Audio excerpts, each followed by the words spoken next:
Champagne glasses ready. We're going to have our toast from Clark's, our maid of honor, and then our best man. So now what I like to do is turn the mic over to our maid of honor, Megan Doran.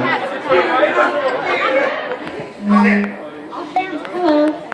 I just want to take a second to thank you on behalf of Heather and Eric for being here and celebrating this momentous occasion with them. For those of you who don't know me, my name is Megan. I'm Heather's best friend. Heather's my best friend. I just want to say, I think Heather, you look gorgeous. Eric, you're very welcome in.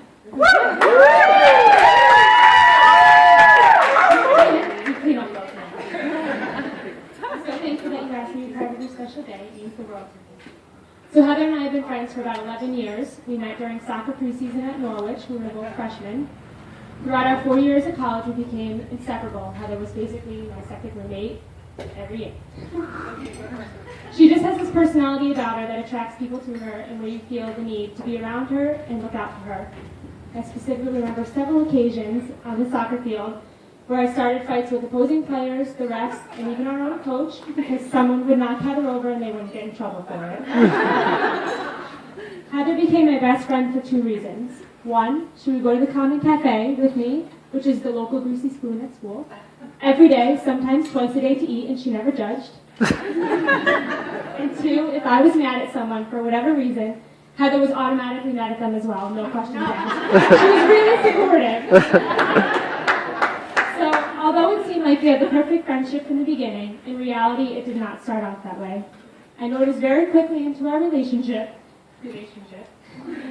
that Heather has this one characteristic about her that I could not understand and get used to. Anyone that knows Heather knows what I'm talking about. And that's her no shame, unyielding, and constant display of affection. So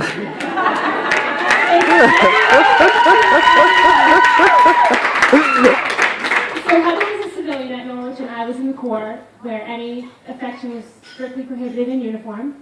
So I had to explain to Heather multiple times that I could not hold her hand when we were walking to lunch, and I couldn't give her a hug every time I saw her. So eventually I just had to deal with it. She wasn't changing.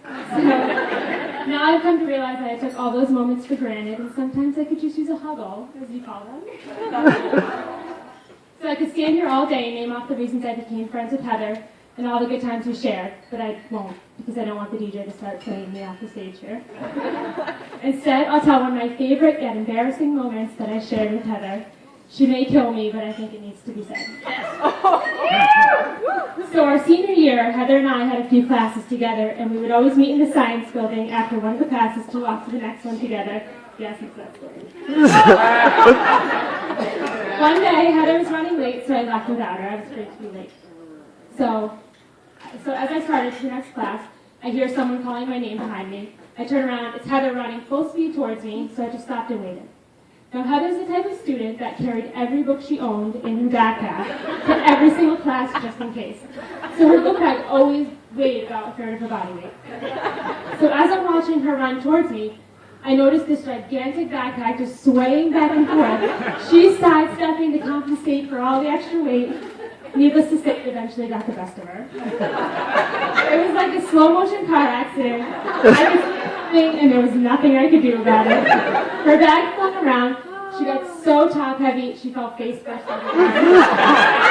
I was laughing so hard, I couldn't even help her up. I had to ask 2 freshmen walking by to drop off the ground. Now, it may seem cruel that I'm telling this story on Heather's wedding day, but it's a story that I cherish. To me, it defines Heather as a person.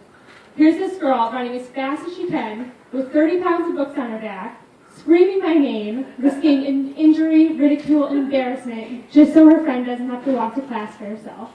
So to me, there's more than one reason I smile with that story. When Heather told me she was dating Eric, I was a little skeptical at first. No offense, Eric. I knew of Eric in college, but we weren't friends or really ever hung out, and I didn't know much about him.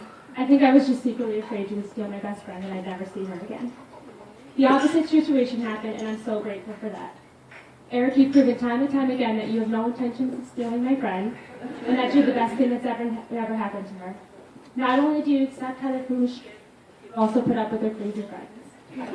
On multiple occasions, you've seen mine and Heather's horrific dance moves during one of our many spontaneous dance parties, Instead of making fun of us, you always join in. You know what situations with Heather you can handle and which ones you need backup on, which is an invaluable characteristic as a husband. Finally, the small flaws Heather finds in herself, her clumsiness and quirkiness, you find to be the most attractive things about her, which is probably my favorite quality about you. You both have such bright personalities, and you definitely bring out the best in each other. I truly believe this is a match made in heaven, and I'm so happy you guys found each other. I love you both and couldn't be happier for you guys. So if everyone could raise their glasses. Here's to love, laughter, and happily ever after. Cheers!